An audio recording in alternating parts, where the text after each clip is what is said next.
Welcome to the Late Game Podcast, a podcast about all things board gaming, from rolling dice to painting minis and everything in between. Stay up with the late game. So, we've finally released our podcast. How does it feel to be podcasting again, guys? That's great. Yeah, it's awesome. I love it. That makes three of us. So, speaking of podcasts, why don't we mention a couple of our favorites? It doesn't even have to be board gaming related. What about you, Russ? What do you listen to, if anything? I really enjoy the Dice Tower simply because I know their preference compared to mine. I don't align with a lot of the people all the time on their games, but I can reference theirs to mine. The amount of consistency is like they're consistently releasing. It's the same guys, although you heard that Sam is leaving. But yeah, it's the same guys. You kind of know what you're going to get. You know their opinions. You know where they're coming from. All of that. It's really valuable. Like they're absolutely a valuable resource to the community. And for the most part, they're pretty thorough as well. Yeah, I love listening to Jamie Stegmaier. Whether it's his live videos, his Sunday sit down, just what he provides. I think some insight into designing, what he does for his what. To an outsider may seem like a huge company, but it's like him. Right. He's done a lot in not just designing, but like publishing. He shares a lot about the whole experience, which I find valuable as well, being interested in one day wanting to design a game myself. Yeah. Well, what about you, Kenneth? What do you listen to? I listen to a lot of podcasts. Definitely I listen to everything that the Secret Cabal does, like all three of their shows or whatever that are kind of on their feed. I like them. I just really like that cast of characters. I do too. You turned me on to the Dog and Thimble podcast. I've been listening to that. They're locals too. Yeah, that's another cool thing about it. I like Board Game Barrage is great. Shut Up and Sit Down is great. I've dabbled in a bunch of others that I don't follow quite as closely, but like Blue Peg, Pink Peg is really cool. Rolling Dice and Taking Names is cool. 5 Games for Doomsday is really cool. Even like on the designer side and the board game creator side, Ludology is really cool. Yeah, I agree. It's extremely informative. It's actually helped me understand mechanics in certain games a little better. Yeah, as well as sure. Increased my interest in wanting to design something myself. Man, I have no desire to build a board game, or a video game for that matter. That would be way harder for me. I don't know how to do any of that, but I have no desire to build a board game. I like playing them, but I have the itch to get back and finish the one I'm working on. Yeah, you creative types. It's an addiction. Well, I listen to, like you said, I listen to the Dice Tower. It's pretty good and, like we said, consistent. Shut Up and Sit Down is more often than not informative and hilarious. Yeah, absolutely. As far as comedy goes, yes, their reviews are excellent. As far as comedy goes, though, I think Dog and Thimble is one that's at the top of my list. And another one that I think deserves a mention is the Tuesday Night Games podcast. It's run by the guys that own Tuesday Night Games, and they're the ones that designed 2 Rooms and a Boom that Shut Up and Sit Down have been big fans of for a little while. And so, but yeah, it's Alan Girding, the designer of that, and then Sean McCoy, which he hasn't been on as much lately, but overall it's pretty informative and rather hilarious damn near every episode. As far as videos go, if you're looking for comedy, I love the Dragon's Tomb. Is he the guy that gives you the like made up rules for every game? They're so good. Like it's so those good. Are hilarious, and his delivery is like perfect. Oh, and the way that he can stay like totally straight faced, like he's just explaining this game to you. And the craziest thing is like, especially if it's a game that I'm familiar with, I watch that and I go, that like could be a functional variant. I don't know how like I don't think it would be a good game, but it seems like it would work, which is kind of insane. He's got to put a lot of time into it. Yeah. He started doing some unboxing like that's pretty good. He's done some unboxing and then a review on table mats. Yeah, I haven't watched Man. that one yet, but I can only imagine that it's like I saw someone commented somewhere that he gave it like a bad review after doing this total screw around video. It was funny. He in his tone, instead of putting the game mat down and putting the game on top, he talks about how it's a benefit to they created this to cover your table so you can still do stuff while the game's in mid play. Nice, like the covers for the recessed tables. Yeah, it's great. That's funny. Well, what have we been playing lately? Man, I've been playing a bunch. I got to look at my app to find out exactly what. I know I played some today that I'll talk about later in the show. I've played Catan, some Gizmos, Mysterium. How's Gizmos? I've never actually played Gizmos. I love Gizmos. So I have there's game mechanics that you kind of have your quintessential games for, like Dominion is a deck builder. Right. Gizmos is engine builder, like pure engine builder. Do one or four actions, and they get better and better, and you can combo whatever you want, and it's pretty crazy. So right on. That sounds cool. What about you, Kenneth? What'd you play this week? Not much, man. It kind of just wasn't really happening for me. I threw down on a couple of solo games. I played the second scenario in the book for Dinogenics and like just barely lost. It's fun though. I really like that game. Like it's awesome. It is a good one. And then I played a game of the Cthulhu, a deck building game that has some of the coolest like. Is that art. White Wizards? No. The guys with White Wizards did a like Cthulhu Realms. Yeah, but that's not the same. No, this is like, so it was a Kickstarter game. It's like a big long black box with like, it's like kind of creepy. Like they almost look like paintings from a crazy person. I really like. You do understand it's based on H.P. Lovecraft. I mean, that stuff. I know it's fitting. Like it fits the theme. Like it's the kind of art that like if you walked into someone's house and it was all over their walls, it would genuinely feel like kind of creepy. Yes. And it's good. It's like really good art. It is. It's incredibly unique. Yeah, it's very different, very high contrast. Yes. Kind of like almost grainy at times. The pictures like. As far as a deck builder goes, it's honestly one of the more simple ones that I've played. Like there's one resource. Every card that produces the same resource, and it's Moxie, I believe. But you purchase things with Moxie and you do damage with Moxie. It's all Moxie. And I mean, the different characters have different abilities, and the great old ones have different abilities. And just in the base game, there's the like library that you can buy cards from is huge. I mean, it's like gotta be 250 cards. Wow. And then there's also like a probably 100+ card Mythos deck, and I think there's like 20 characters that you could be, and like a dozen great old ones. There's a ton of content, and I kickstarted their second campaign and got that along with a standalone expansion that basically doubles the game content. Wow. I only played with the original, and then I mixed them together. I was like, okay, I get it. I was worried that a lot of games, you throw in an expansion or whatever, and it's like, okay, this might be too complicated. Let's learn the base of it. And after playing it, I was like, okay, flip through the expansion rules, and I was like, okay, it doesn't add enough to like totally throw it off. It'll be pretty easy, and like I said, it's a fairly simple, pretty straightforward deck builder. It's got a little bit of a weird turn flow to it.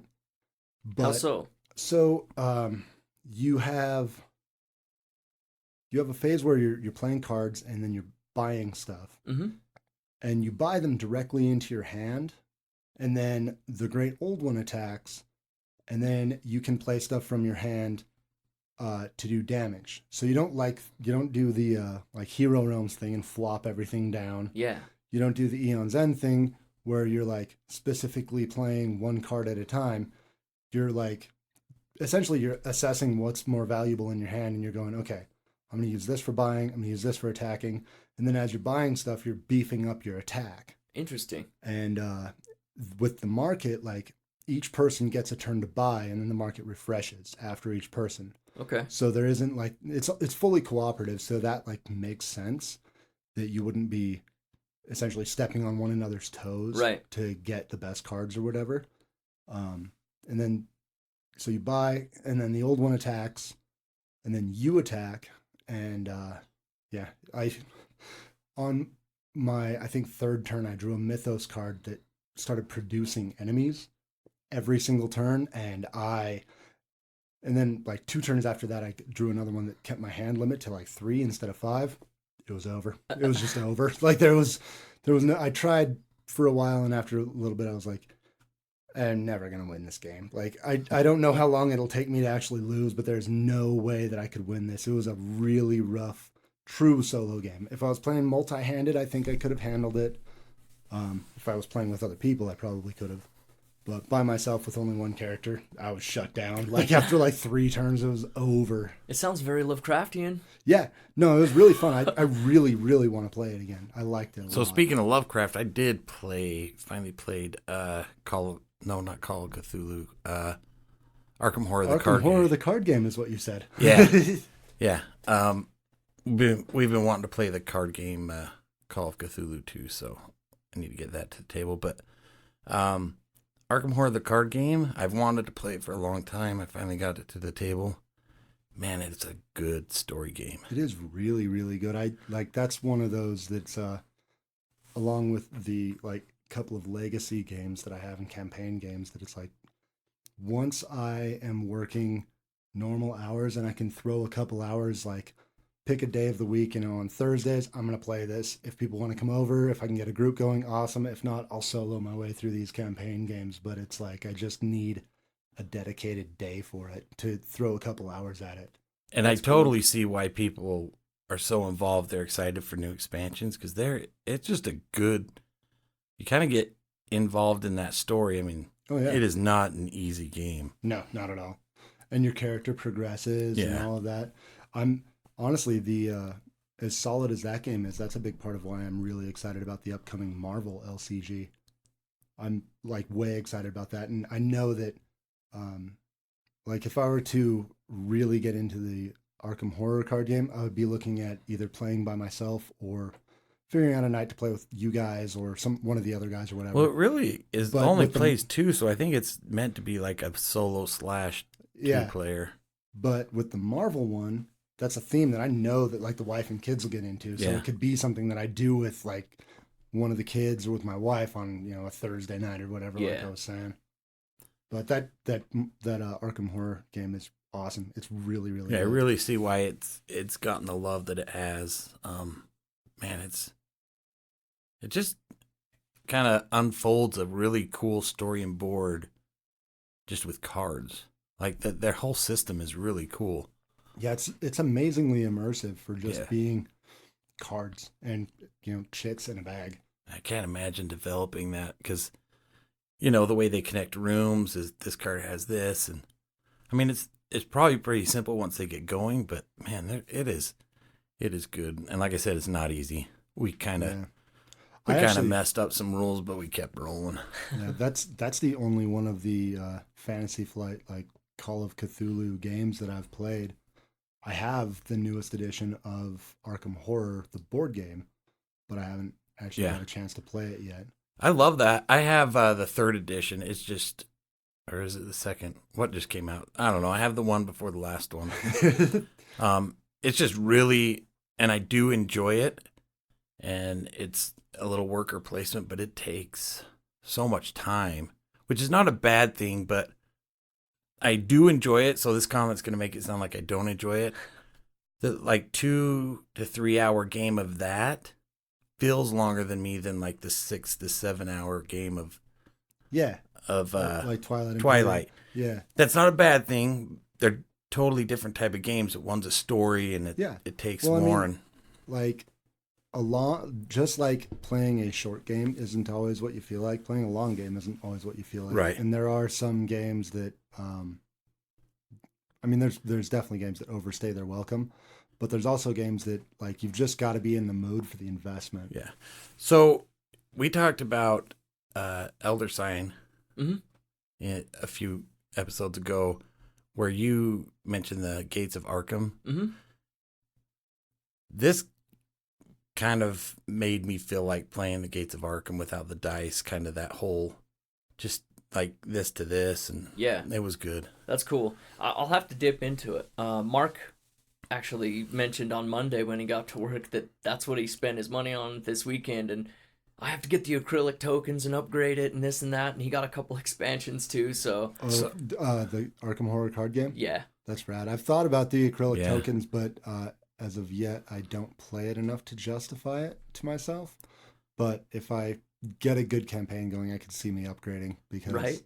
I didn't know how I feel about the battle system, because it's pretty simple. You just compare numbers, and then you draw a token out of a bag. And I didn't know how I'd feel about it, but I like it because it feels to me like it keeps a flow going, as opposed to like stopping and doing like this battle. It's just kind of feels streamlined once you figure it out. And it sucks. Like, I swear, there's one -4 in the bag at the level we were playing. I think I drew it every time, it felt like. I'm honestly kind of a fan of any way to throw in some randomness that isn't just rolling dice. I mean, I like rolling dice too, but like drawing the token from the bag. You draw one token, you see what it's going to be and how it affects your thing, and that's cool. Or like with Gloomhaven, you draw a card off of the modifier deck, and you do double damage, you do no damage, you do like -1 or +2 or whatever. Like that kind of randomization that is not the same thing as every other game is really fun. I'm waiting for someone to have like a really hardcore strategy, like dudes on a map game that you flick a thing like the twister spinner and you just land on whatever. Well, they do. I haven't played it, but Shogun has kind of a tower that whatever drops out or whatever. Yeah, it's like some sort of a.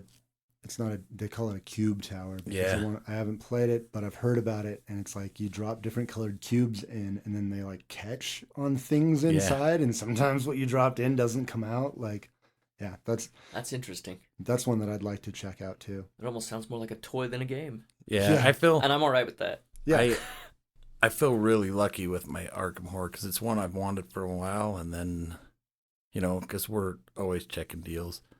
Some older gentleman put it out, realized the text was too small, and he was giving it away for free, and I happened to be the guy that got it. Oh, that's awesome. Right on. That's cool. I felt kind of bad. Yeah. You play anything lately there, Tyler? Well, I was actually going to mention it's a good thing that Russ got a lot in, because I actually didn't do a whole lot this week. I ran into some car trouble, so I've been stripped away from the things I want to do and forced into adulting once again, so... Yeah, that's... Your car troubles is why I ended up playing the Cthulhu deck building game solo. I was like... So not only did it impact your life... I know. What a letdown. That's all good. So, like, with something like that, like, obviously it would have been cool to have someone over, but now, instead of doing the thing that I am... Honestly, I feel like I'm kind of notorious for, and being like, all right, you're all here. Now let's pull out the book and learn this game together, because I just don't do any prep work. I more or less know the game. I mean, it would obviously be like, pull it out. How many cards do we get? Some of the details, but I remember basically the flow and all of that. So there's definitely like pluses and minuses to it. That's cool. So, I look forward to this weekend, because between our group, we've got, so many Kickstarters and Tapestry and, oh my gosh. Yeah, and numerous copies of Freshwater Fly, so we can get a couple of I got tables of that going. And Zach got Cloud Spire, we got Parks, we got Tapestry, a couple copies of Tapestry, and... Well, I got my announcement that my board game bag's coming, so nice. It's happening. My first Kickstarter, I did it. Broke the seal.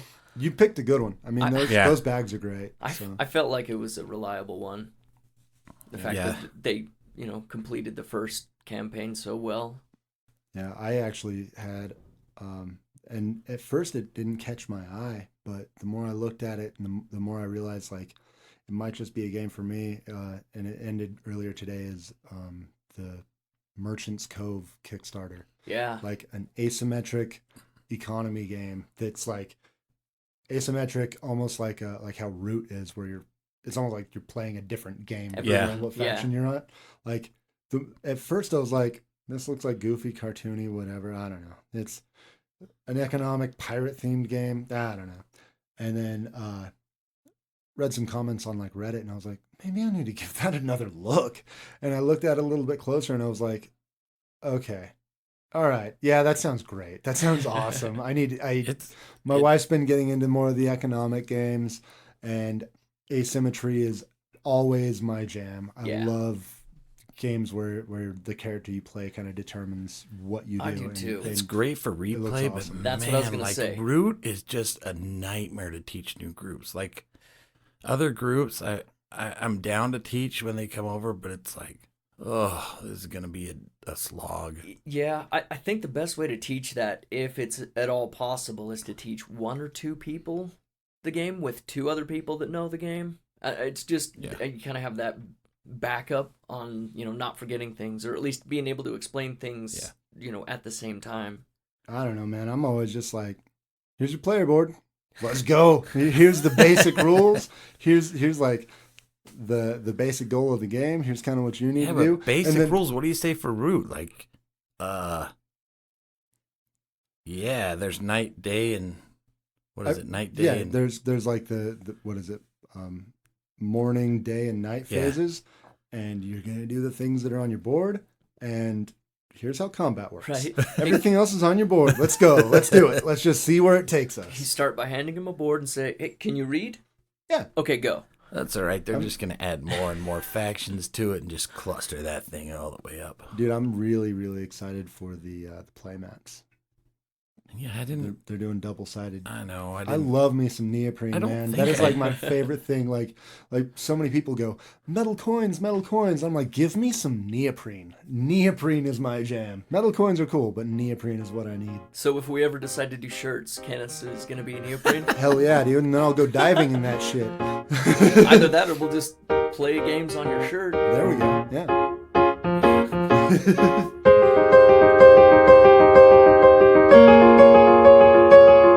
Why don't we start placing some workers and discuss today's main topic, which is worker placement games.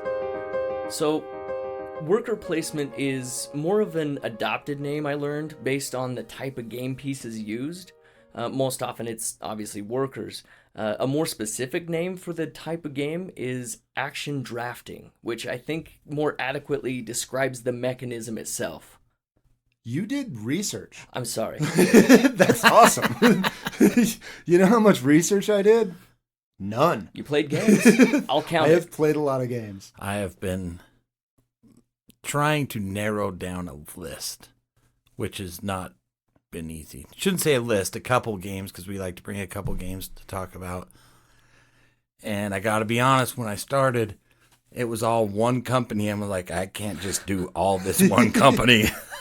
Because then it's going to start, there's a certain company I like a lot of games of. And well, I know like the way that your mind works, because I remember back in like deck construction days for those type of games, and you would always start with like, all right, I've got 50 cards.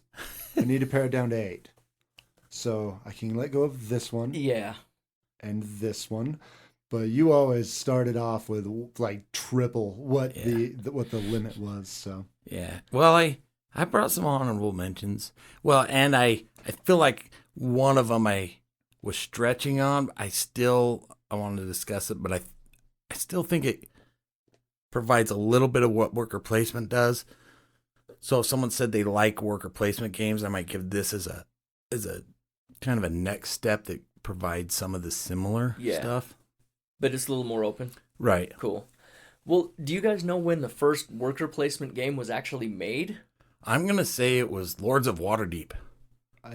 I'm inclined to doubt it was Lords of Waterdeep, but I'll bet that it's... I'm going to throw out a year. In 1997. Okay. Why don't you throw a year too, Russ? 1843. Oh, Jesus. All right. Well, so, there's a spread. yeah. $1, Bob. Okay, so the answer is actually 1998. So, Kenneth, you damn near nailed it. Yeah. That was pretty cool. See, I was thinking that Russ might win by closest without going over, but I actually would have won under that. So the game is actually called Keydom, and then it was re-implemented in the year 2000 as Aladdin's Dragons.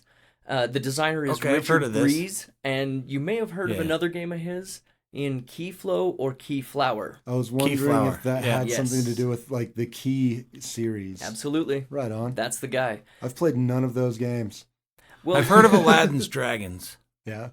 I haven't played any of them either, but I wouldn't mind after looking into it a little bit more. The original release of Keydom looks kind of, 98, we'll say. Right on. And Dated. yeah, Retro. the 2000 Aladdin's Dragons re-implementation's a much better looking version of the game, and it looks like it's almost essentially the same thing, just at a first glance.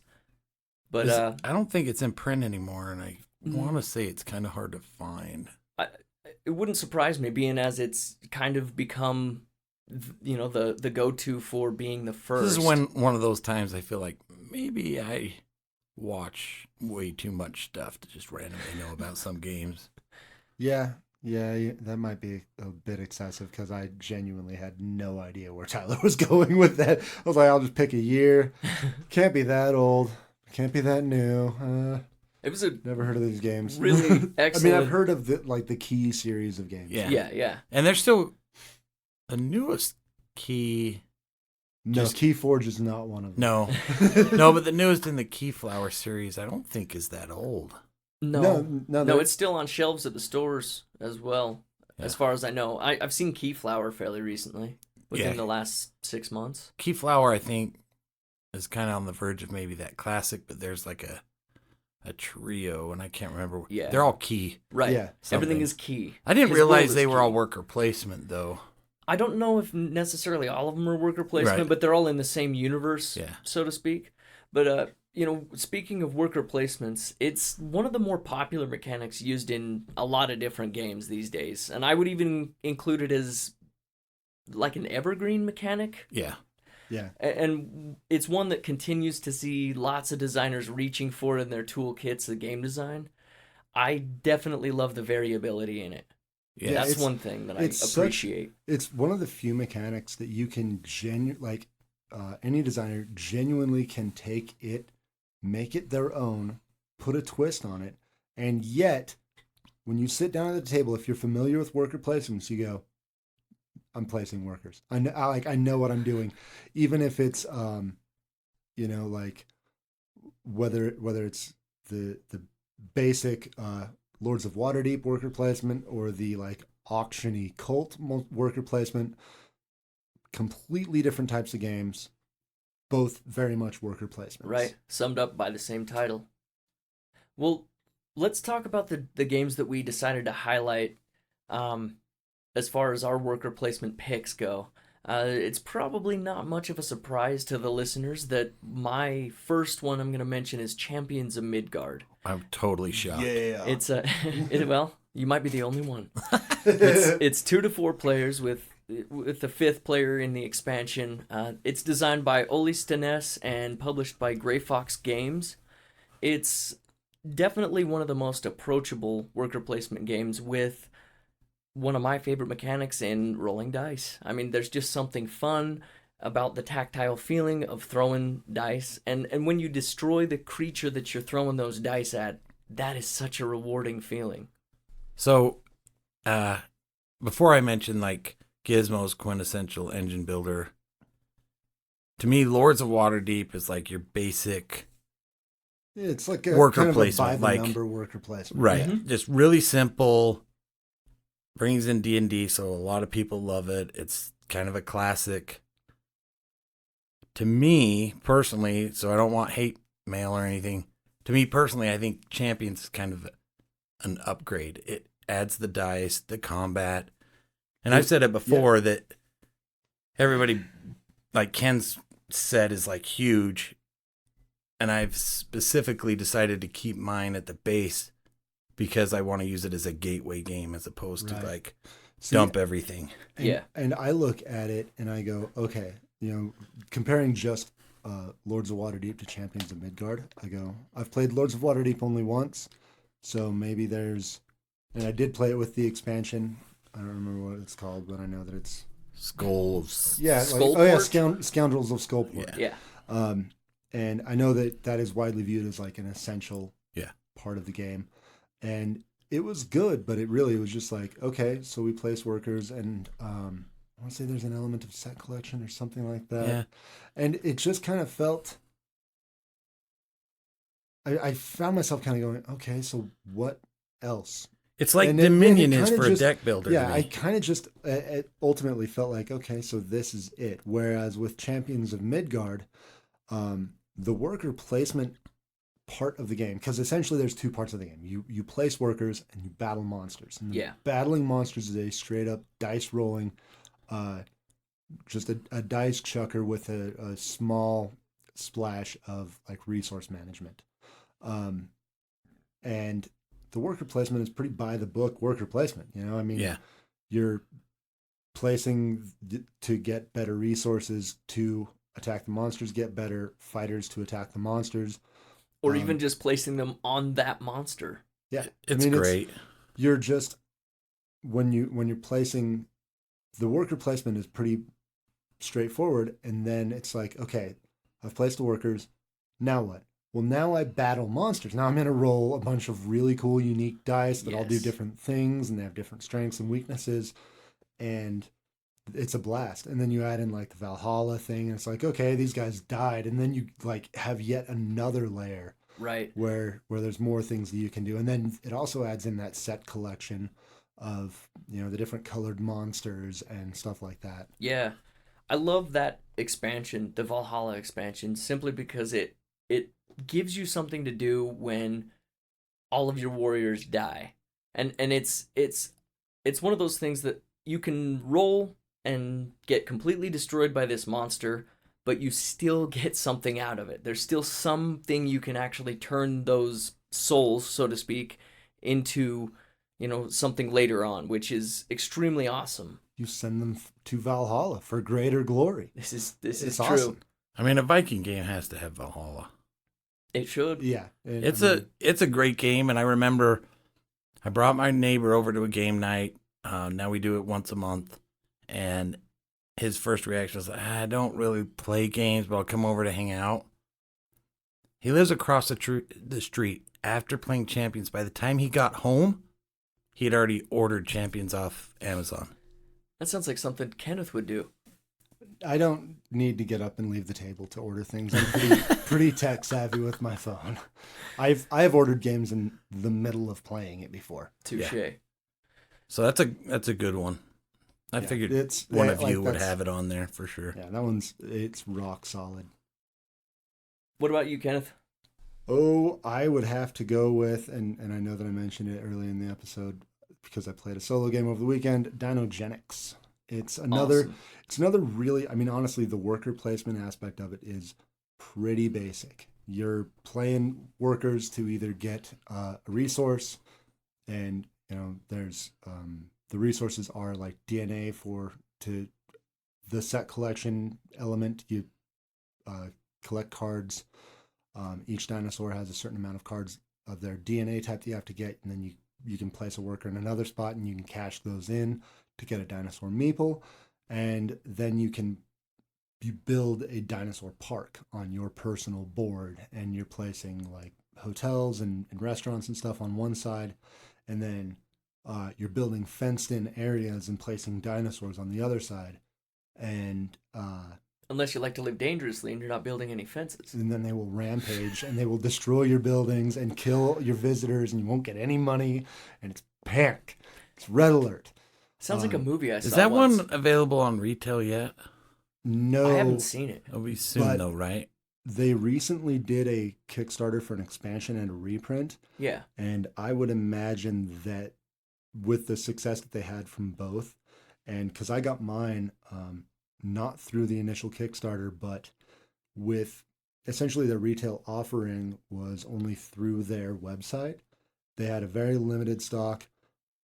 Like, planned my lunch break around it because I knew what like they had announced they were like, this is what time the store is going live, and I made sure to get on. Like I ordered it within a couple of minutes of them going on sale, and I want to say the only region that they had that lasted more than like 20 minutes was like Australia, because it was the middle of the night there.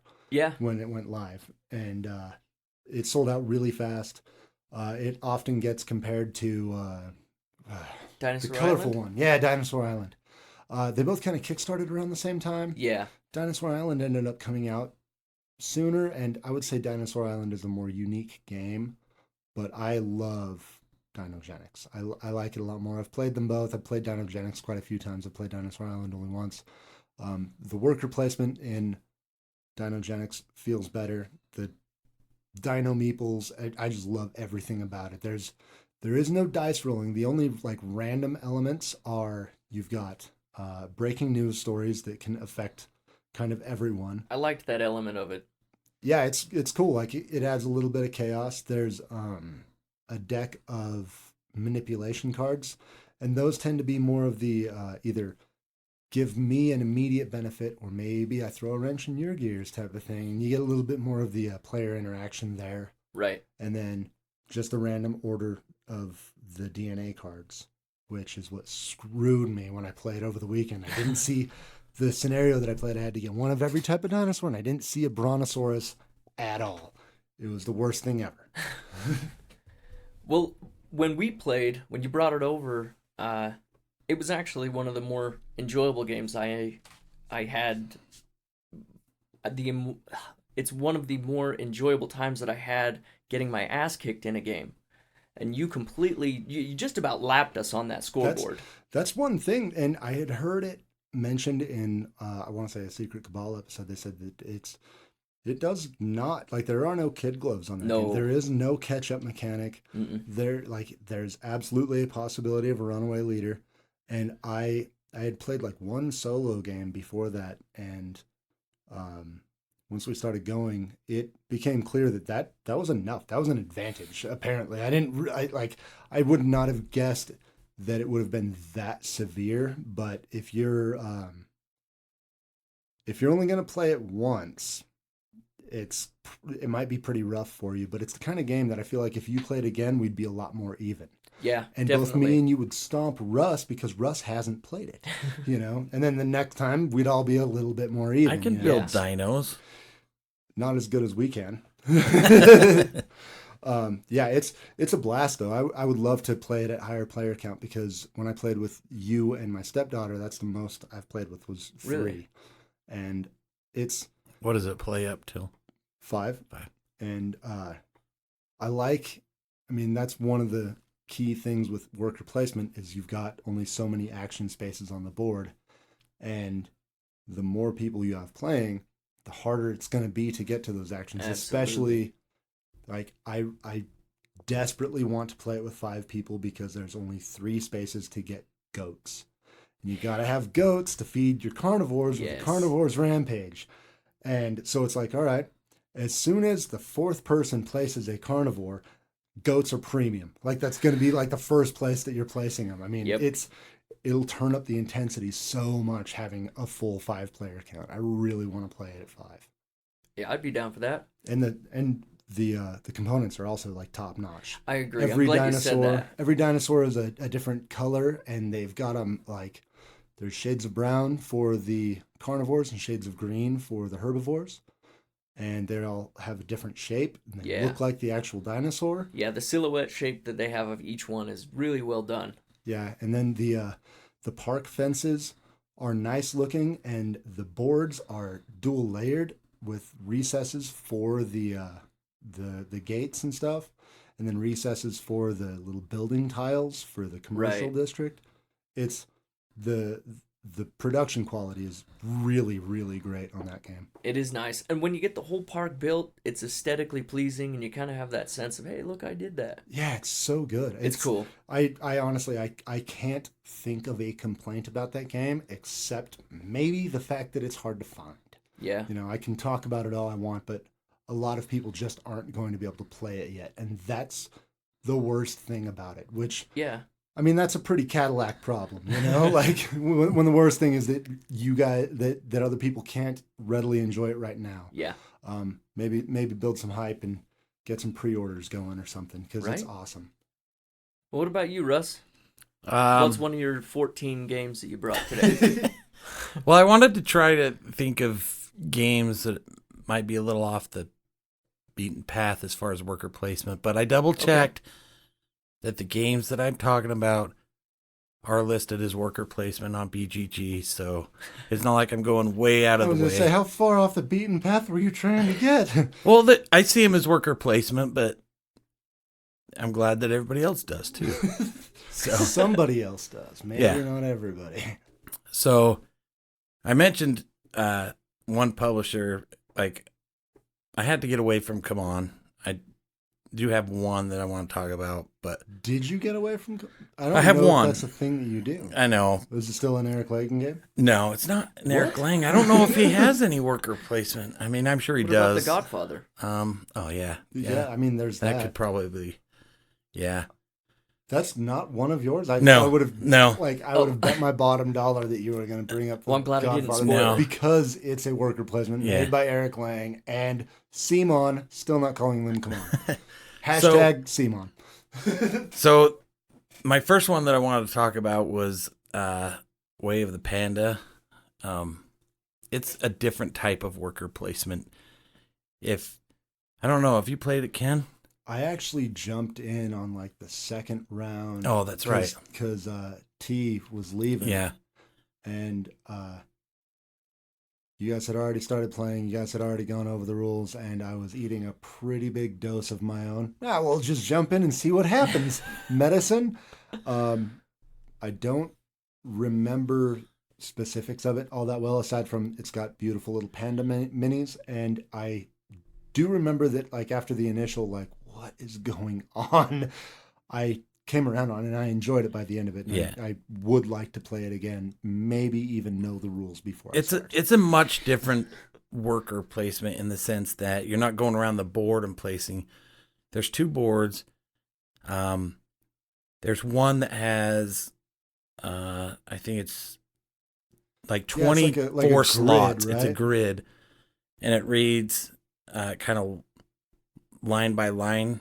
So you have these squares where you will put your little pandas, and where you put your panda is the action that you do.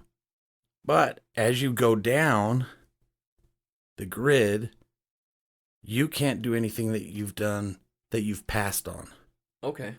So it's kind of a much different type of worker placement, because not only do you have to worry about what others are going to do, and they'll increase your cost, which I'll talk about in a second, can help.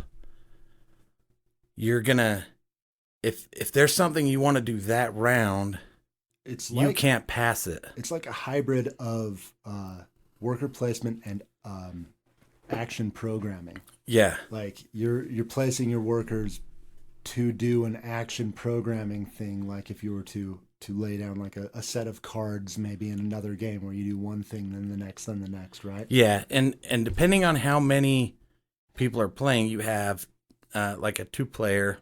It plays well at 2. It plays well at 4. You have 10 little pandas, and they are what you place, but you also have to use them on the map, because when you move your champions, you each have 3 little champions. When you move your champions, they move across ninjas, and you place your pandas as you go across, so you can build these paths, so you can build buildings. And so there's this weird little economy too, because you have to keep enough of the guys that you want to use for placement for actions. Right. And have paths, like kind of setting up so people will go through and you benefit and you build buildings.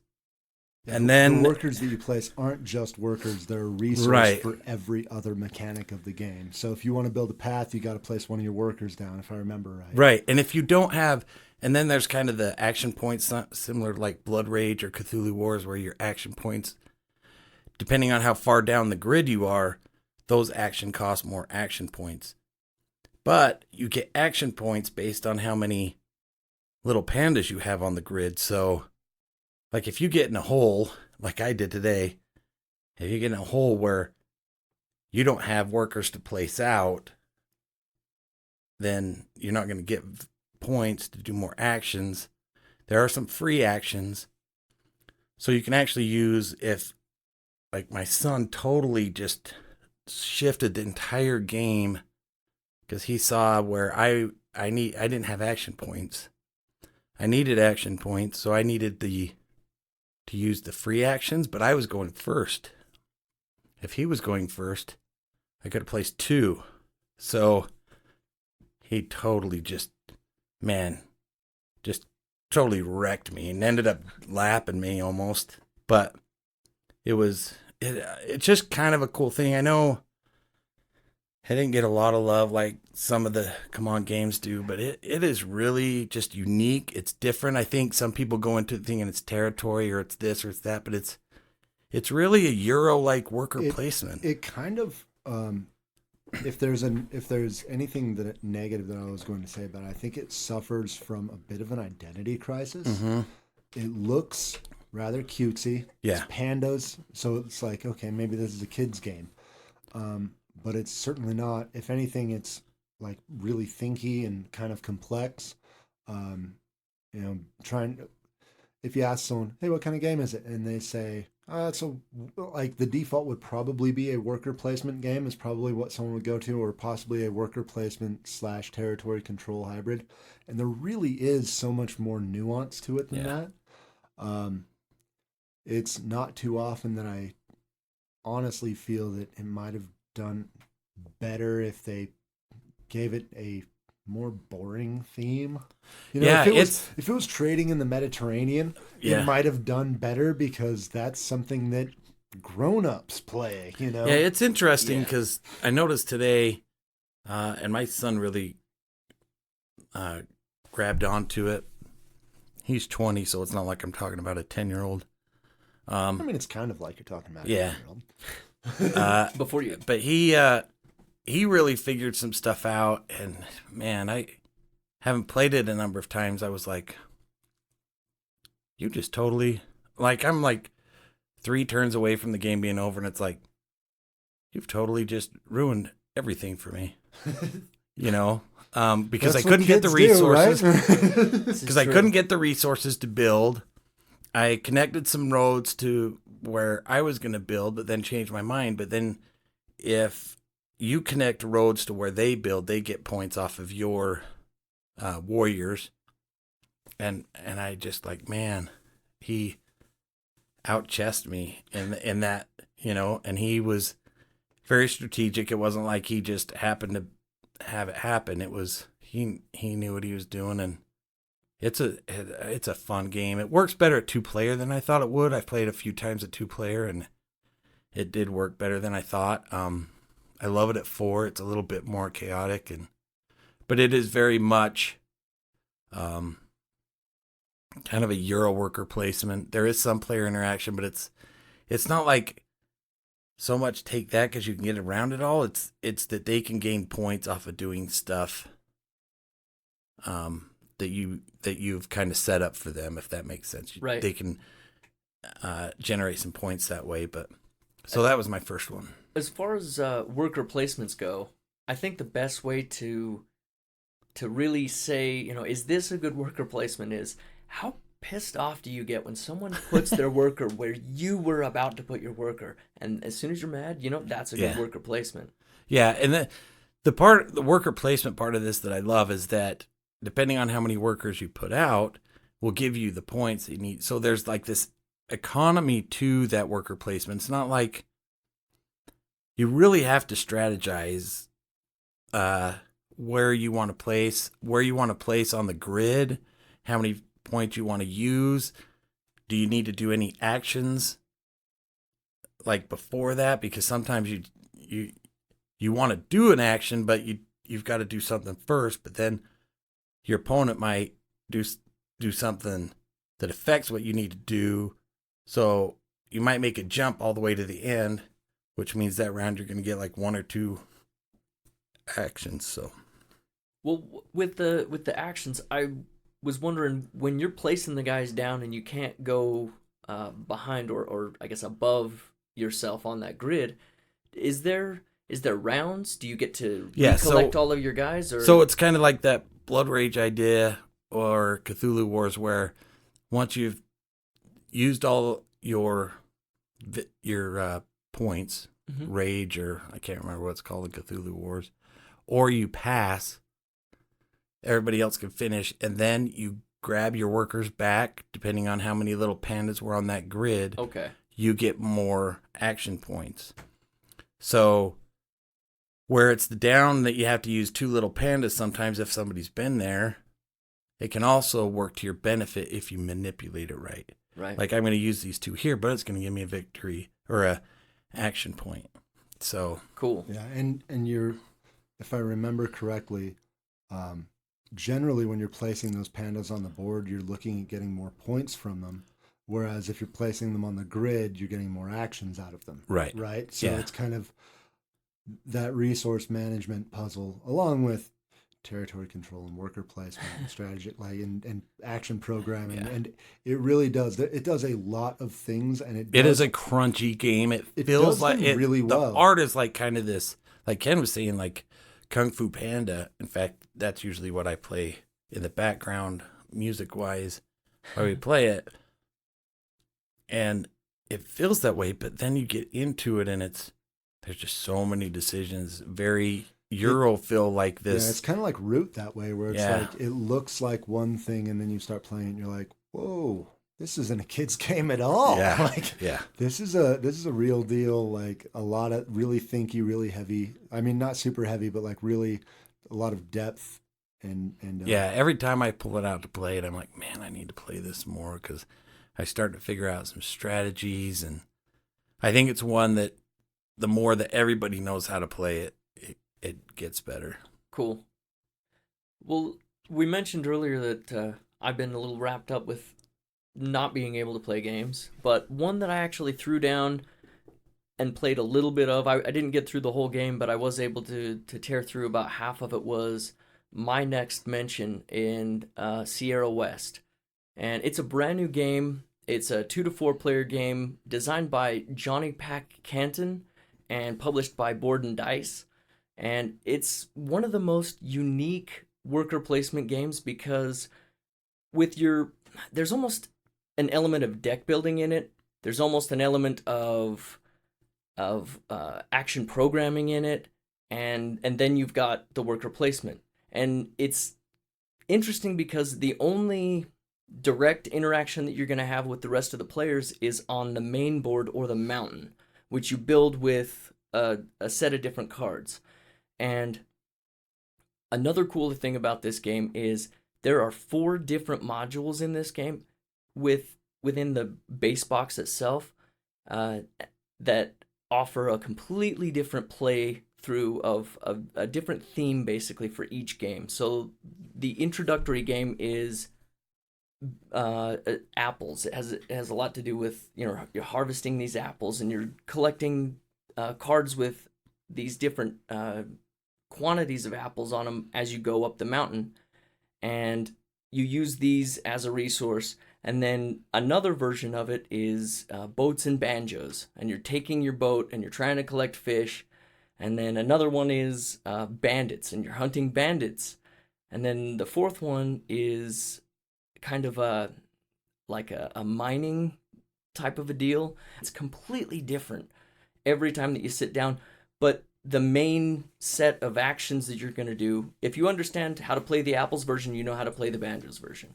The differences between the different decks are going to be on the face-up side, obviously. The backs of them are almost identical. The only differences are, I believe, the apple modules have a little apple at the bottom of the specific apple cards.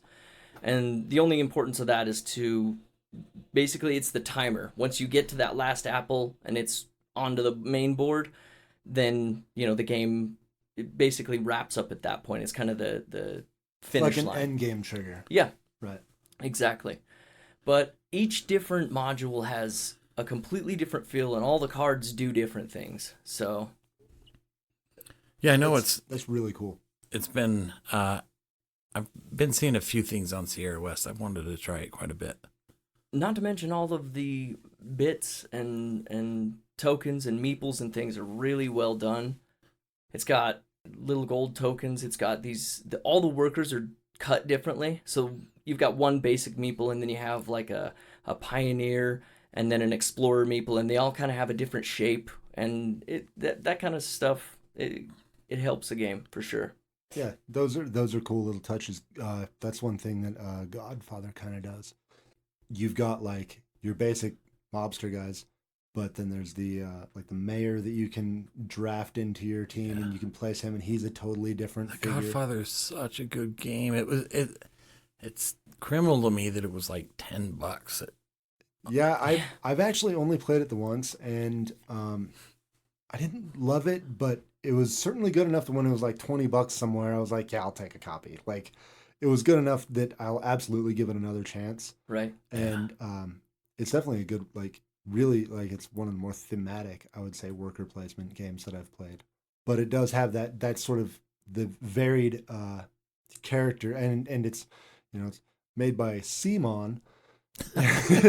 And so it's not just a different cut of a meeple. They're genuinely like figures that are borderline overproduced for a worker placement game, but that's kind of their whole jam over there. One of my honorable mentions I'll throw in now also has different cut meeples, and that's Viticulture, which is a great game. I want to talk to it, but I think a lot of people know that as a worker placement. But if you haven't played that one adds some more wrinkles to worker placement where it's each season. So you're kind of gradually going each season, and you have to choose which place you're going to go each season. Right. And you've got to kind of, progress and grow. And oh man, it's a good one too.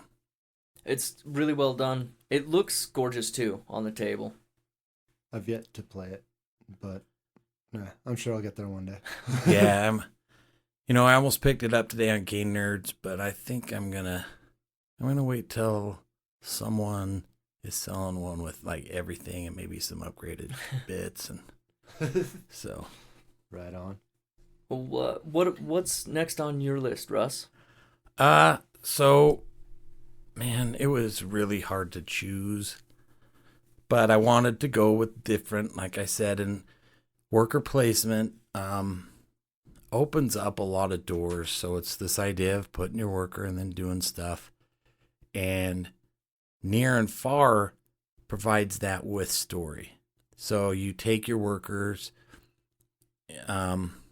we'll call them workers. You take them, you do stuff in town, and then you take what you've developed, like your crew that you've developed in town, and then go out and have adventures, kind of story mode. And I'm in the middle of a campaign right now, and it's just a really good, I don't know, man. I don't love going bad guy in games, but on Near and Far right now, I'm like, released the Bad King and done all kinds of stuff. It's a really fun game, but it has that worker placement where you're, you have to do stuff in town. If someone's at the place, let's say you're, at the market or whatever, if somebody else is there, you have to duel them before you can do the action. So that it involves some combat there. And it's by Red Raven Games, Ryan Lockett. If you haven't played his games, they're really good. I just really like them. So, have you played that one? I have not. I don't think I've ever played a Red Raven game at all. I know that quite a few guys in our group are very enthusiastic fans of everything that Red Raven does. And I know that they always have a presence at like our local SaltCon. I mean, Red Raven's literally between my house and your house. Yeah. So. They are a local publisher. I wasn't He's sure. in Sandy. I had a feeling that they were, but I just wasn't fully down by, sure. I know that like Mayday Games is local. Yeah, they're down by Southtown Mall. I know there's a good handful of locals. So. Tasty Minstrel's also local. Yeah, so Ryan Lockett does a good job of like bringing it in. Sleeping Gods is his newest one that I'm gonna just plug that right now because I've never been so immersed in a game as I was when I played it at SaltCon. Like, I thought we'd played like 15 minutes, and it was an hour and a half in. Like, and it was just like, you're just doing whatever. But Near and Far adds that worker placement to a story. So that's kind of, if you enjoy the idea of worker placement, or maybe you've played some of those, like that mechanic, but you kind of want to expand your world or maybe try a story game. Yeah. The Near and Far is a good way to go. Above and Below is the first part of it. Right. So I think it does a pretty good job of telling a story as you're playing the worker placement mechanic. Yeah. It was interesting, and again, with it being worker placement, I was pissed off every time I didn't get to the mine. Yeah. That's the one thing that I just couldn't seem to time right.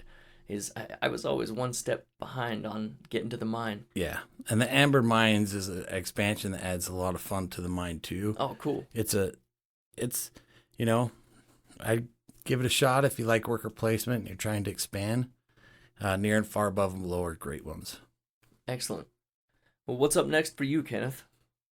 Well, let's start off with a bit of rapid fire, like runner-ups, honorable mentions. Oh, really? You get to do that? Yeah, watch this. I've got some too. So I thought about throwing in Cult, but we've kind of talked about that recently, and it's a game that I want to explore more before really getting into it, because I know there's a depth to that auction worker placement mechanic, but it does do worker placement, but you can bid on it. I place one guy, you can place two guys, and every space has two effects. There's one main effect and a secondary effect. Yeah. To get the main effect, you have to have the most power there. So I place one guy, you place two. I can, on my next turn, place three guys there, and then I'm going to get the main effect, and we can battle over it and waste all of our resources on one spot, all of our workers in one area.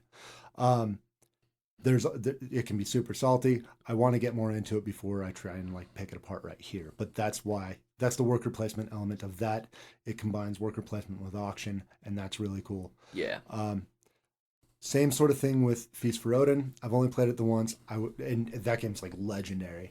But it combines the worker placement with the polyominoes, and you're covering up a vast field of negative scoring spaces with different bits and pieces that you get from different worker placements, and there's like something artifacts and relics, something like and things. 70 spots or something like that. I think there's play. 64. I really want to play it. I yeah. probably So- know too much about it for so not you ever would- playing it. You would think that it like, okay, so there's not going to be that stress of like, oh, the spot that I want is covered up. Now what do I do?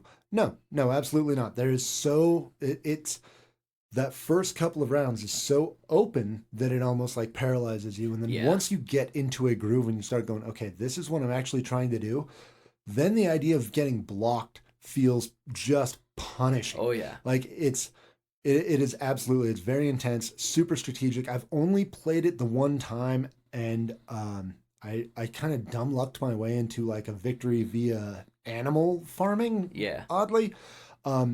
It was awesome though. I loved it, and I want to play it some more, and it's another one that I want to explore more of the depth, because I know it's there.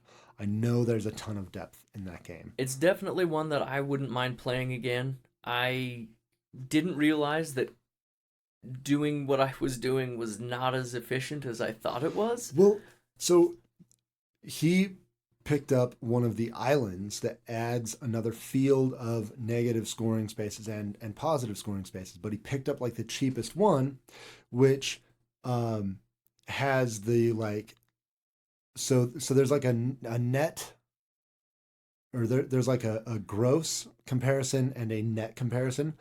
The most, like the gross comparison is you're paying whatever, like it was something like 5 resources or something like that, and the most positive you could get from it was like 8.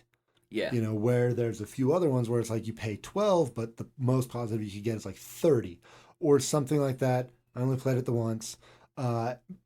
But you happen to go for that strategy with like the worst possible piece to go for that strategy with. And I think that hurt you a lot. Oh yeah. And in a game that like is so focused on covering those things up, it's hard to, it's hard to guess that that's not going to be the winning strategy. Right. Which it kind of turned out that you've got to do more than just cover up spaces. You've either got to cover up a lot of spaces and more spaces and more spaces, or you've got to be doing something else, like the dumb lucked into the animal strategy that I did.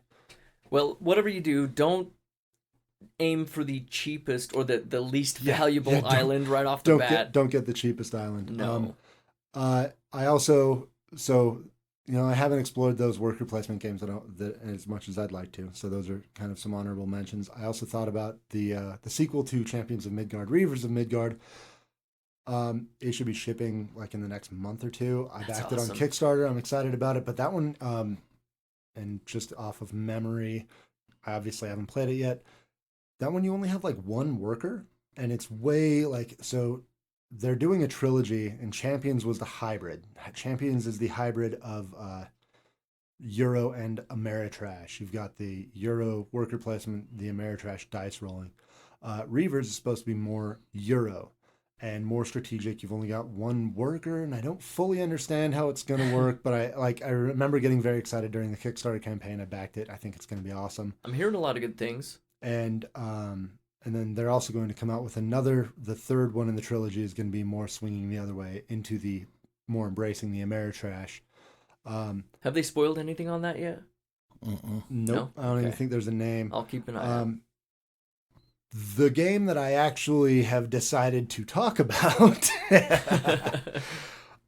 is another Gray Fox game. It's like strap in for a bit of unpaid promotion, but it is on Kickstarter right now.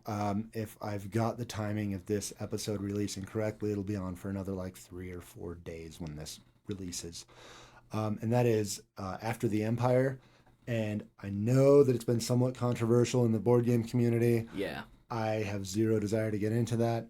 And genuinely, I just kind of want to talk about what it is.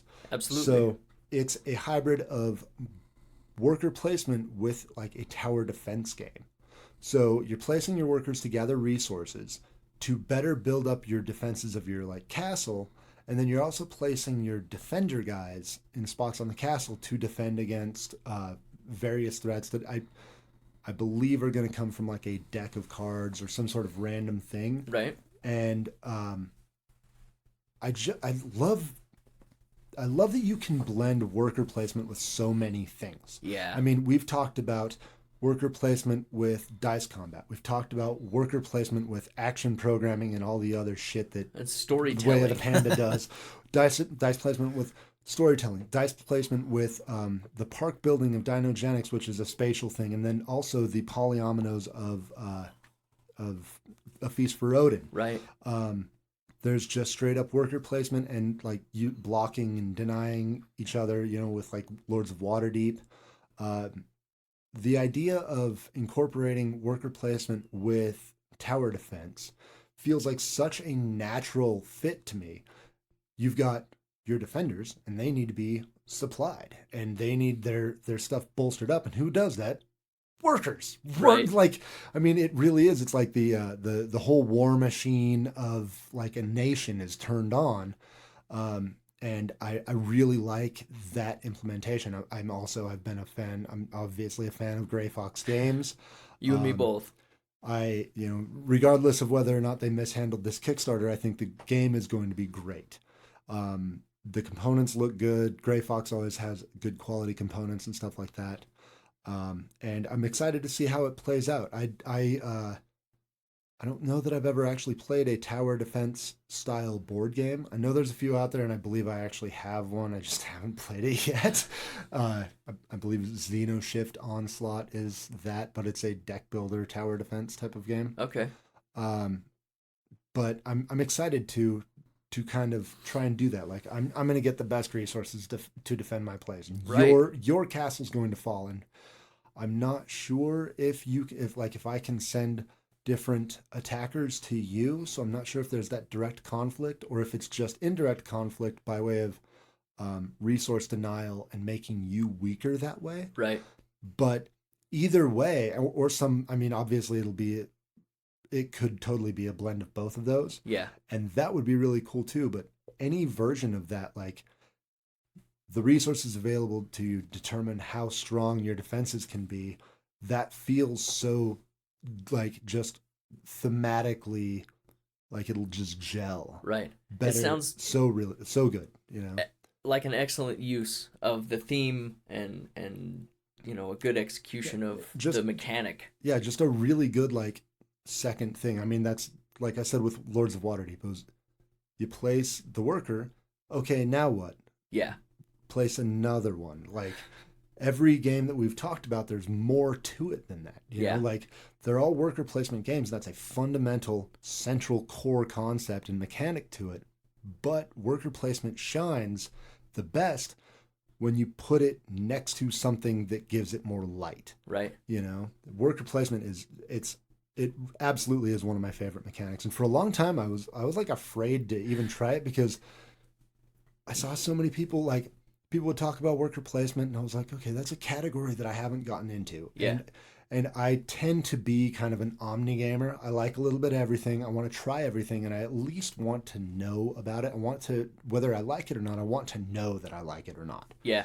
And the more I looked into, you know, like, where do you start with worker placement? So many people were saying Lords of Waterdeep, and I looked into it, and I was like, man, that seems dry. I don't know. I just don't know. I think Champions was the perfect intro for me to it because there's more to it without like overwhelming and certainly without like outshining or drowning out the worker placement. Right. You know, and I think that's a really cool thing about worker placement is you can amplify it. You can you can just do so many things with it, and you can do something totally different that builds up and improves and really makes the worker placement shine, or makes it more tense, or makes it more strategic, and it's just such a good mechanic and so diverse. What I'm waiting for is like a worker placement straight up like battle game. You know? Like have two boards. One of them is Cthulhu Wars, and one of them is a worker placement game, and you operate your Cthulhus with a worker placement, you know, like, and I could like that could be thematic with like cultists and stuff like that. Like there's, and honestly, I'm sure it's either out or it's a matter of time. You know what's funny is that he talks about not wanting to design a game, but he does it on accident. No, I want someone else to design it. I want to play the game. How about you keep throwing ideas out and we'll work out the kinks? Yeah, I'm down with it. Hey, if someone listening to this decides to steal it before these two can, just send us a review copy. Yeah. We'll be happy. Like, I will give you a glowing review. Absolutely. So there is a lot. Worker placement is a good one to talk about because it can branch out. If someone says they like Lords of Waterdeep, I would give them a list of 10 other games to try that would use the same similar mechanics that would add to it. Not that Lords of Waterdeep is bad. Honestly, if someone told me I really like Lords of Waterdeep, I would have to go, what other games do you like? Because like it's such a pure like distilled version of worker placement that it almost doesn't tell you what direction to send them in. Yeah. You know, you kind of need to know like, and what else? So you can tell them, oh, right, you know, you like a spatial puzzle. Let's go with Feast for Odin. Let's go with Dinosaur Island. Let's go with, I believe, I've never actually played it, but Agricola, I believe, has an element of like a spatial puzzle. You know, do you like more conflict? We can send you toward. Yeah. So for me, some of the ones that I didn't want to go into too deep, mainly because I didn't want to talk all come on games and I wanted to branch out.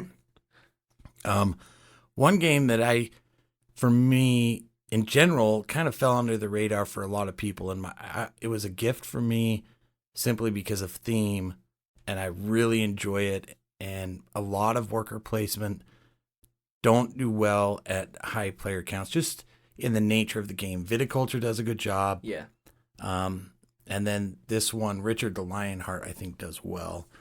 In fact, it's one of my go-to games for 6 players because of that's how it works, because you're on teams, and it's an interesting game. It has just pretty simple worker placement with some cards, but you're on teams. But there's only one winner. So if you and I are on a team, I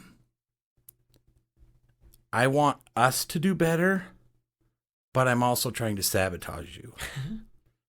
Okay, so it's not like as simple as like say the Marvel Legendary where you can all lose or you all win and then you count up points and there's one winner kind of arbitrarily determined. No, it's more intricate. Yeah, than that, so right? you have tracks. There's 4 tracks. It's been a while. There's 4 tracks, and you need the tracks to move.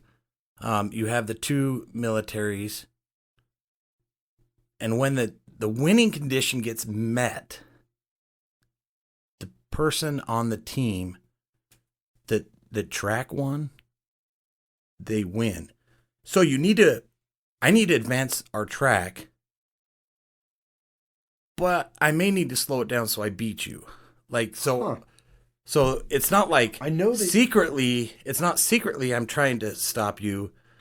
Like it's my moves are secret, but we overtly know both of us are trying to sabotage each other. right. So it's a that, good game. It sounds like a almost perfect exercise in fragile alliances. Yeah. Like I'm going to help you exactly the minimum amount I need. Exactly. And I've heard you and some of the other guys rave about it. I've seen it go on sale, and I almost clicked buy. I don't remember exactly what it was that kind of I taught. Maybe I was just having a moment of being responsible, or I was somewhere where I didn't get really good service. I mean, it could have been just about anything that my attention got pulled in another direction. But it is a game that I've heard a lot of the guys in our group talk very highly about. Secret Cabal, I think, is one. I think I heard them talk about it too. That kind of pushed me in the direction for it. So understand too, the game is okay if you don't play Cutthroat. Like it's okay. But to really make that game shine, like it is a really good game to. Like we're on a team. I want to win. I'm gonna have to do something a little dirty. Right. Like. So you don't want to be like, oh, yeah, if Ken wins, hey, okay, I still kind of win. No, like, it's not going to happen. Right. So it sounds like the kind of game best played with a group of friends that knows each other rather than, show up at a convention. Hey, do you 5 people that I never met want to play this fun game? Yeah. You got to kind of be like, I know Russ. I know what he's going to try and do. And here's how I'm going to stop him when he least expects it. I know when we played last time, I thought I knew exactly what was going on, and Kevin ended up, I think he won. I'd have to check my app, but I think he won, and it was like he blindsided everyone. We didn't realize he was doing what he was doing, so it was really fun. So there's that one, and then, man, there's so many to talk about. I just got Parks. I played it today. I didn't want to talk about it too much, because I haven't played it much. Come on, give us that hot take. Tell us about Parks. It's a fun light worker placement. So it looks gorgeous. Yeah, oh my gosh, it is. I love pretty games. This one, the art is amazing. The meeples are wood stained instead of just painted, which adds to this. Wow. Oh man, it's great. But it reminded me a little bit in play of the worker placement style of Way of the Panda, where I have this line, it moves in Way of Panda like it's a grid, but in Parks it's a hike, right? So I have this line. I can't move my guy past, like I can't move him backwards, so it's moving my 2 workers along the way. When I hit a place, I get resources, whatever's there. And then I take pictures. I do whatever. I visit parks based on the resources I get. So it's very light, but there's a lot of strategy there that I could see. So it's a good one. It just shipped, and I think it's pretty inexpensive. I can't remember what I spent on Kickstarter. So when you see that in the stores, just if you like pretty games, get that one. Kind of that game looks really cool, and I definitely want to play it, and like the art is beautiful. Sort of a tangent off of lighter games and Kickstarter. Right now, there's a Kickstarter going for Mint Cooperative, which is not a worker placement game, But they're also doing, with that, you can also pledge for Mint Works, which is a worker placement game, and Mint Delivery, which is a pickup and delivery game, and they're all in game like they're mint tin like size games, like the size tin. of an out. Like it's. I missed out on those the first time. So it's on Kickstarter right now. Unless something really weird happens, when this episode releases, it'll still be active for like another probably 10 days or so. Yeah. And they're cheap. And honestly, if you're newer to gaming and you're down with somewhat of a dry theme, they're not super thematic. They're more of like just get the function, get the mechanic into a tin. And I actually keep Mint Delivery and Mint Works in my like work truck in case one of the guys at work, if we're doing lunch, it's like, let's throw down on a quick, simple game. That's awesome. And those are like $10 each, plus a couple bucks for shipping. Like right. you can get a genuinely diverse set of games on Kickstarter right now, including a worker placement game for like definitely under $50, including shipping. I mean, possibly even under 40. I figured I'd just throw that, just a little bit more free promotion, because that's apparently what I'm doing tonight. But yeah, while we were talking about kind of simpler worker placements and Kickstarters, it made me think of that, and that's something that I would absolutely recommend to try it out if you want a travel game, if you want to kind of diversify your own collection. Right. So what else you got, Russ? So my last one, and this was a stretch. That's why I didn't add it, because I knew I'd get grief. And I love this game. I know Ken doesn't because of iconography. And I see it related to worker placement because things happen when you are at a place. So it's Blue Moon City. I know you don't love it. I can't remember if the iconography bugged you, but I know that we played it, and it's one of those. What I remember the most about it is every single thing that I did, I had to go, hey, let me see that rule book. Hey, let me see that. And it got to a point where I would just play something out and be like, I'll just wait till someone tells me, because it's got iconography that I felt like it relied too heavily on iconography, and the iconography, in my opinion, didn't lend itself to what you're doing. It wasn't as intuitive. Properly.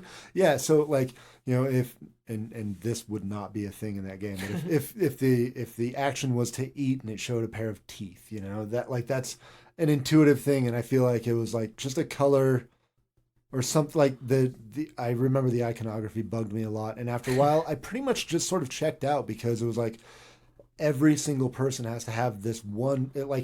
They could have, if they would have put player aids in it, if they would have just printed off 4 or 5 or however many players can play the game, if they would have printed off that many sets of just the icons and what they mean, so that you don't have to pass around that book, my opinion would probably be better. Now, Ken's wrong. It's a great game. I love this game. I genuinely don't even I don't even remember the game. I don't remember the game. I want to say. Anytime I have a game with iconography, I'm like, oh man, Ken's not gonna like this. Dude, I don't mind it if it's done intuitively, or if in the box there's the correct amount of player aids. Like Kemet relies very heavily on iconography, but it's intuitive. You look at it and it's like, the guys, okay, you have this much power. Yeah, see, no, I think it's intuitive. But see, you don't like iconography in Seven Wonders either, right? If I remember right. With Seven Wonders, there's a combination of it relies entirely on iconography and the fact that I think I was playing with 6 people who had played it enough that they knew exactly what was going on, and I had no clue. Like I was absolutely out of my own. I was playing blind essentially. Like, and I get that with Blue Moon City, and it relies heavily on iconography, but.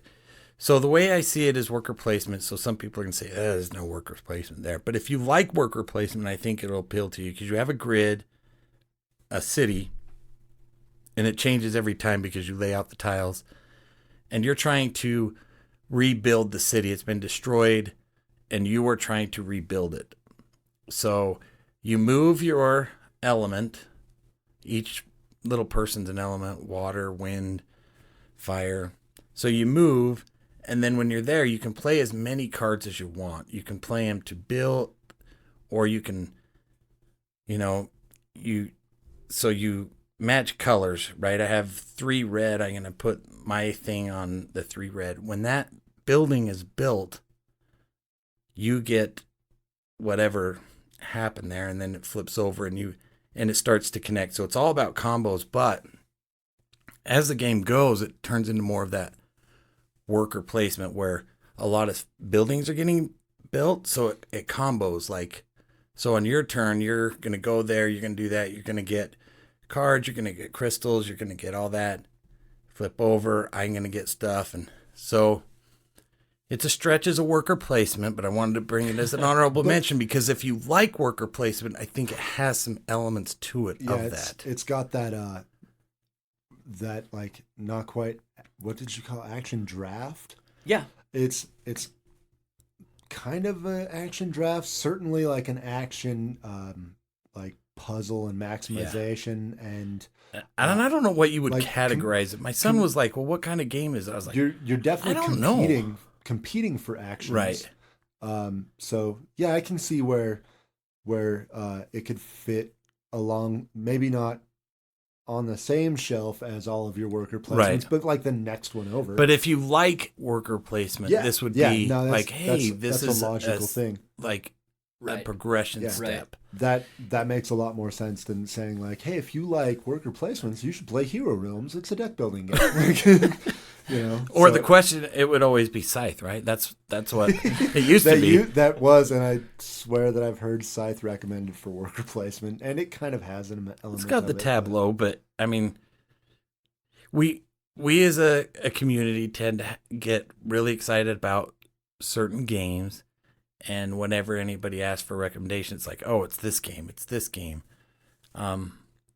But I think when you look at the roots of games and what people like about games, you can connect them other options. You can, oh, you like that about a game? So when I have a conversation with someone and they're like, look at my shelf, what do you think I'd like? It's like, well, what do you like about that game? Even something like Risk. Well, what do you like about Risk? Do you like the territory? Do you like the rolling dice? Do you like the set collection? It's like there's aspects of the game that you will like that will transfer. And like Blue Moon City is kind of that.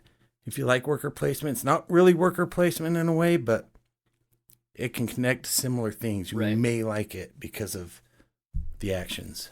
Yeah, it's a logical step. How about you, Tyler? You got any other like worker placement or worker placement adjacent games that you wanted to kind of gloss over real quick?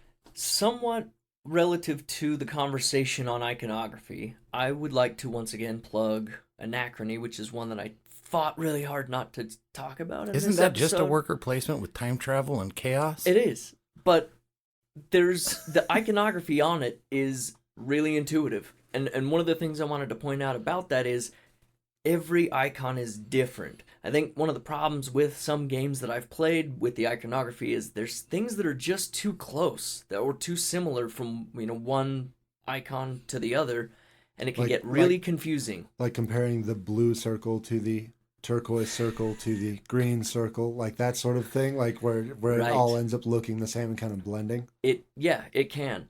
I'm not saying that's like, I see you looking at me, Russ. I'm not saying that Blue Moon City did that. I literally do not remember. I remember very little about that game. I remember just being annoyed by it. And honestly, I'm not trying to shit on Blue Moon City. I'm actually trying to build up Anachrony. So hold on. So see, I like games that rely on iconography, but Batman Gotham City Chronicles has all different icon. Like it's a freaking nightmare. I like what they did, but at the same time, you need like 4 player aids just to figure out what each character does. Did it come with them? Did it come with the player aids? No, throw it away. Throw that shit away. Well, hold on. Worthless. That $400 game that you kickstarted, just chuck it out. It was supposed to come with it, so you can get it online and print it. I just used my phone. But they just forgot to put it in there. I guess if they make it, readily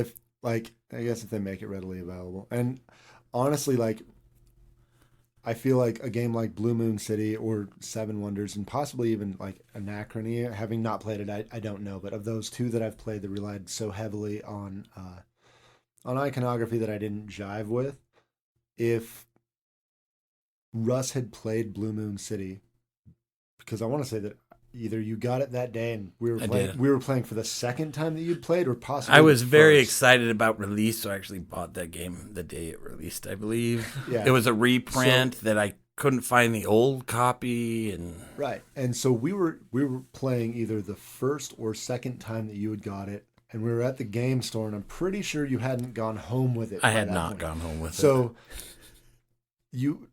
there's a version of like an alternate history where Russ gets the game and I don't play it till a week later, and Russ maybe gets online and prints out a couple of player aids, so we don't have to. He's so wrong. So we don't have to pass around the book for every single thing that anyone wants to do, and that would immediately help my opinion of it. And similar, like with Seven Wonders, and there was the iconography, and then there's the inherent problem with draft games is if you play with people who know the game, you lose. Like, just for the record, if you are playing a draft game with someone that has not drafted the game before, do that person a favor, sit next to them, and pass them something that is good. Like, help them out. Or if they pass you a card that is really good, be like, you probably want this one. Yeah, be a bro sometimes. Because, so, like, in our worker placement discussion, we're now talking drafting, but, like, the problem that I've had with drafting, and there's two standouts that, like, really, like, I think of, and it's Seven Wonders, which is a all but universally loved game that I played once, and I was like, I don't think I need to do that again. I just, it did nothing for me. It felt so flat playing with a group of experienced players, and it was like, I don't see the spark in it. I mean, I'm sure there's something there in drafting in general is fun. I mean, last week or the week before, possibly both, I talked about Carnival of Monsters, which is a drafting game. Yep. I like drafting, but I know the second game you're going to talk about. The other one is even more like universally loved, and that is Blood Rage. And I remember the first time that I played it, I walked away from the table and I went, cool, I will never play that again. I have zero. You would love this game. I don't get it. No, see, the problem is, who else am I going to play it with? I'm always going to play it with you guys, and you guys will always have 5 or 10 games on me that you guys have played and I haven't, so you will always know the game better. That's not true. I cannot ever overcome your knowledge of it because I'm only playing with the same group of guys. That's not true because you are good at those kind of games. I still think you'd be fine. See, that's the problem, though. With drafting, it's too easy to shut someone down and shut someone out. Like even if you're not drafting well, you can hate. Not draft. really in Blood Rage because there's only one strategy that you have to hate draft. The rest you can just almost do a lot of combat cards but that's a discussion for I was gonna say it feels like we're brewing up another episode here. So there's a preview to tie us back to worker placement. Do you guys know what the number one worker placement game is on BGG right now? What'd you guess? Are we talking rated? I'm just talking like if we're looking within worker BGG? Placements themselves. Okay. What's the number one worker so if placement it has game worker on that placement list? on the list? No, if you click on worker placement as a category, and it gives you the top games for that. Can right? I ask if Scythe have worker placement on it? You can, and I honestly don't know the answer. So that then it's not Scythe. Yeah. For like total strict worker placement, I know the number one. Well, I don't know what the highest rated is, but if you say worker placement, most people will say Lords of Waterdeep. But I don't know if that's the highest rated that falls in that category. But That'll be my final answer. Yeah. Probably wrong. What about you, Kenneth? God, he took my answer. I'm going to go with something else. I'm going to say... Anachrony. Agricola. Okay. So, funny thing, Lords of Waterdeep is not in the top 10. That doesn't surprise me because it's like... I would say the same about Dominion. It's quintessential, but it's hard it is to call Dominion. Yeah. Like, Dominion is not going to be the highest rated deck builder, which is another segment we should do sometime, by the way. Well, yeah, I mean, clearly we've decided, like, this segment, and as much as we're kind of shooting off from it, like, clearly this needs to be a reoccurring thing as we break down every single game mechanic. Man, I'm down. I don't... Viticulture? It is. Yeah. Nailed it. So, dude, I almost like I was. I almost said it. Dude, screw you. I was like, I was thinking either Agricola or Viticulture, and I haven't played either one, and I went with the animals over the wine. okay, so they have little cool wine minis that you can get for yeah. Man, they are sweet looking. Here's the breakdown of the top 10. So number 1 is Viticulture. Number 2, Caverna. Number 3, Orleans. Number 4 I heard that. I do want to try it, but I heard that about as dry as you can get for €1. Really? Yeah. I've heard good things about it. I've heard great things, but it's like, it's €1. I don't know why, but that intrigues me more. Yeah. Is it? What does that say about me? Anyway, number 4 is Agricola. Number 5, A Feast for Odin. And I think we should probably just put Uwe Rosenberg on this list pretty much as the champion. Yeah. Number 6 is Zolkin. Oh, I do. I really want that game. I would like to play it. I haven't played it, but I do interesting. want it. I want the gears. Yeah. I know the workers advance, so the longer you keep them, and time is a resource, which I love about games. So, I mean, that is on my list to buy. Yeah. I have a large list, as Ken knows. Like, I have a list to buy, and that is there. Yeah. Number 7 is Le Havre. Number 8 is a game that I would love to play. I have it on my shelf and just haven't had the time to dig in. Robinson Crusoe.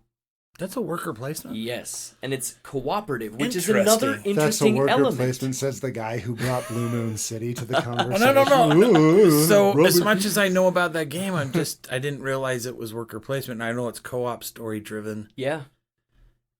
And I guess I do know what I do know about it. It makes sense that it's worker placement.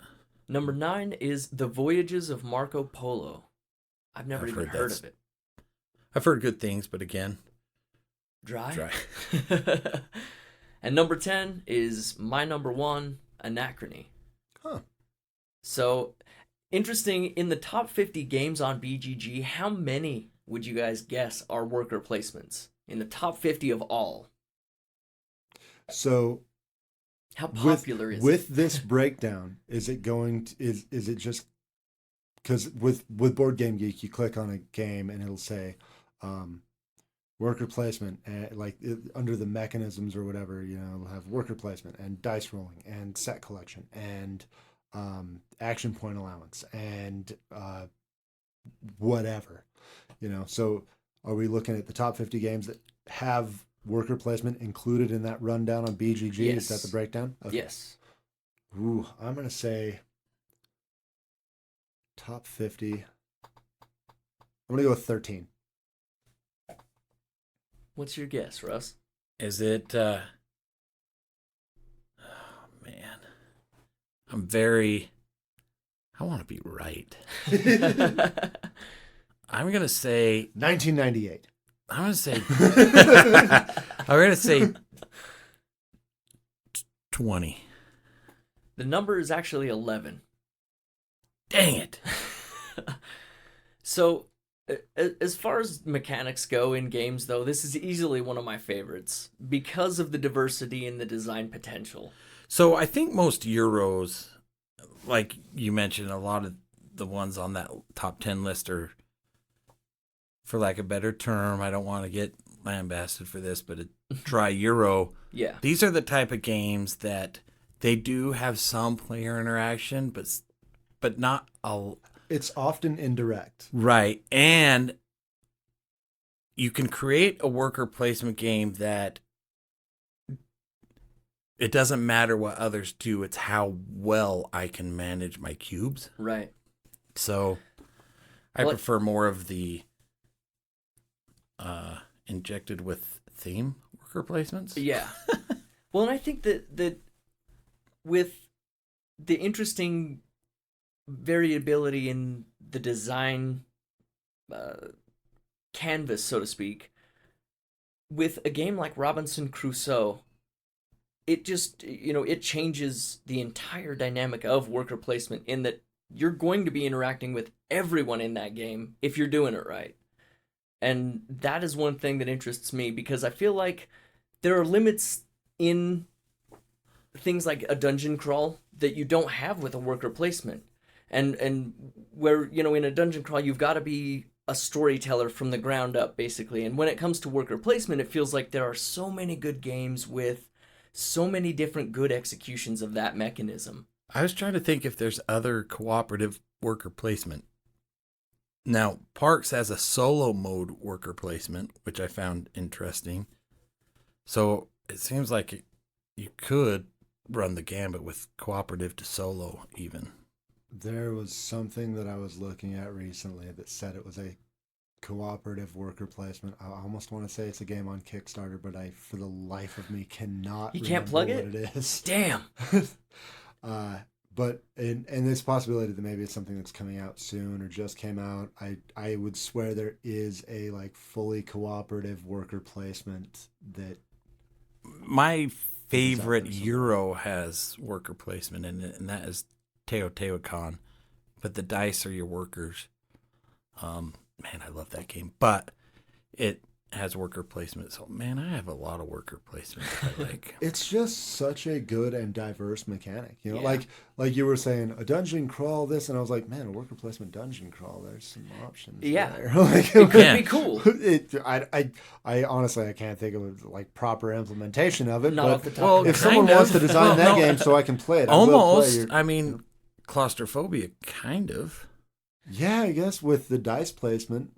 Yeah, not exactly, but kind of elements. It's as close as Blue Moon City. This is true. I'm not going to deny that. All right. Before we wrap up, what's the next worker placement that you guys want to play that you haven't played yet? Anachrony. I'm going to go with Robinson Crusoe. I so badly want to play Dark Domains. Like, that game looks so cool. It does look good. I also want to play Euphoria, but Dark Domains looks like... I've heard that's mean, too. And I really like mean games. Cthulhu Wars being your favorite as of right now. Honestly, I like Cthulhu Wars doesn't even feel that mean to me. It's just so chaotic that it like to me. Who else is at the table that brings the mean? To me, a mean game like there has to be like a with Cthulhu Wars. A lot of the times, if you're attacking someone, like there's some other benefit to it. Right. But to me, a mean game is like I'm going after you because you, or because I just want to hold your head underwater. Like those are the mean games. And I've heard that Dark Domains is a pretty mean worker placement. And Cult, I want to play Cult again. And that one was definitely a mean worker placement. It was. By design. Yeah. Well, so many different worlds that have fostered the action drafting or worker placement mechanic. It's nice to see so many different worlds adopt this, because it keeps the entire mechanic or the entire execution of the mechanic fresh, and it keeps all of us interested in it. It also doesn't hurt that there are so many different types of it, so everybody again can pick something that they like, whether it be a theme or a specific type of this worker placement. With Cult being the auction element of it, there's just so much variability that it stays at the top of my list for a type of game that I want to play. If somebody said let's play X, Y, or Z, if it's a worker placement, I'm probably not going to say no. Yeah, it's really I've gotten to a point where it's hard to say no to a good, like I am probably gonna ask like, and You know, it's worker placement. And, you know, I kind of want to know what else is going on. But I'm absolutely down to give just about any worker placement a chance. Thanks again for listening. Please rate and review the show on iTunes, Stitcher, Spotify. You can yell about how much you do or don't like it at the gentleman you're sitting next to on the bus. Everywhere really does help, but mostly iTunes. Yeah, follow us on Facebook. And I've been trying to be active on there and have conversations and stuff. We love any kind of interaction. Absolutely. Yeah. You can find us on Twitter and Facebook at The Late Game Podcast, as well as on the web at thelategamepodcast.com. Thanks again for staying up with The Late Game.